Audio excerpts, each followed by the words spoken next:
Hello and welcome to our Energy Connect studio at ADIPEC 2023.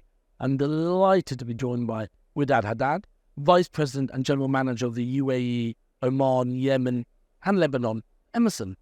Widad, great to have you down. Thank you, Julian. Great to be here. Could you just start off by telling the audience about what Emerson is doing in the energy space and your presence in the region? Emerson has been in the energy space for, hundreds of years almost. And here in the UAE, of course, the heart of the energy sector, we've been here for decades now. We have heavily invested in local facilities, local manufacturing capabilities. We have 50,000 square meters of facilities that include 3 manufacturing floors in the facility. And of course, resources, and we're over 600 employees at the moment.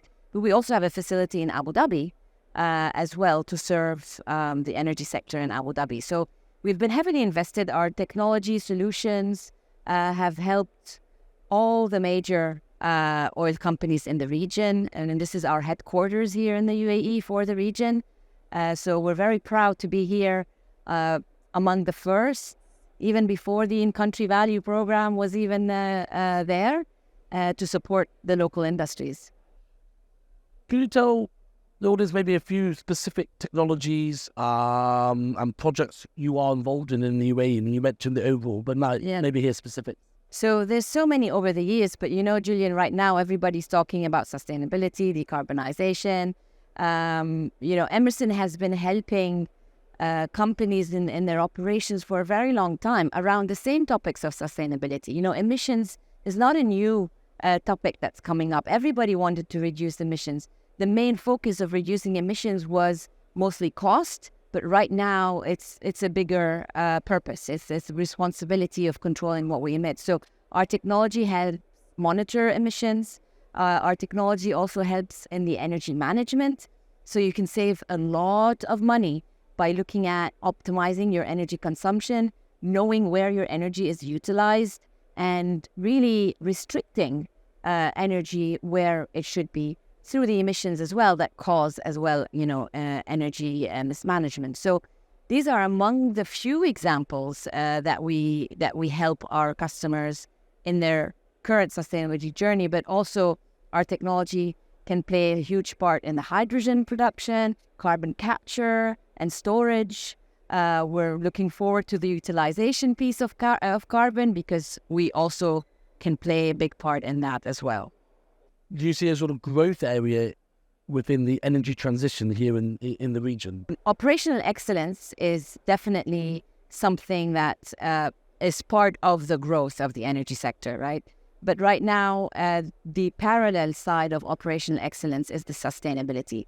If you improve your operational excellence from a cost perspective, but also from the actual operation of reliability and safety, it's directly correlated to a more sustainable operation. So right now we kind of have a parallel track running as we looked at operational excellence and how sustainability comes and optimizes even further the journey of operational excellence. What is some of the challenges that energy producers are facing in the region, and how are you helping at Emerson?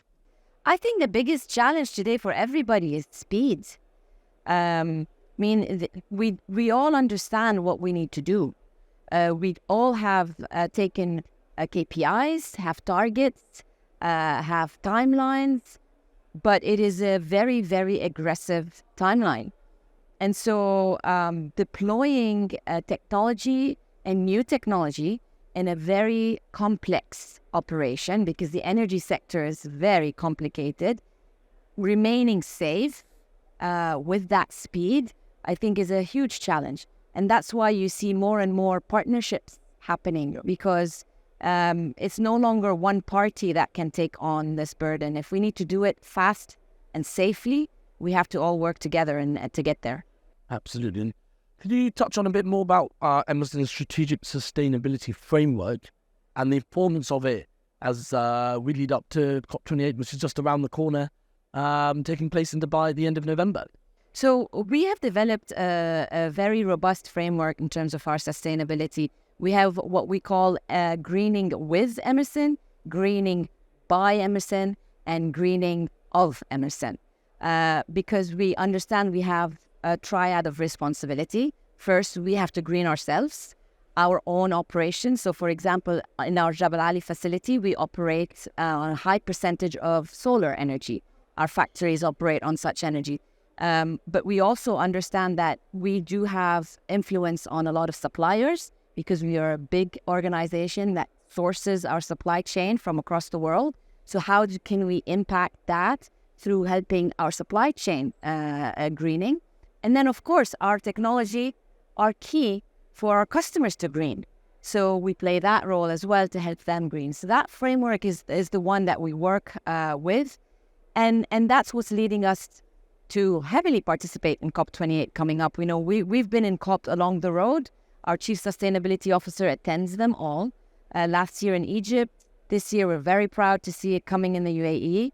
We do have a booth at COP28 in the Green Zone, but we're also doing a lot of parallel engagements, even with the youth component of COP28, which is quite unique to the UAE, along with other partnerships as well around carbon capture, methane abatement, all of that around the COP28 week. Great, Widad. Well, I look forward to seeing you at COP. Yes. I just appreciate you coming down to the Energy Connect studio. Thank you for having us, and I wish you a good rest of the show.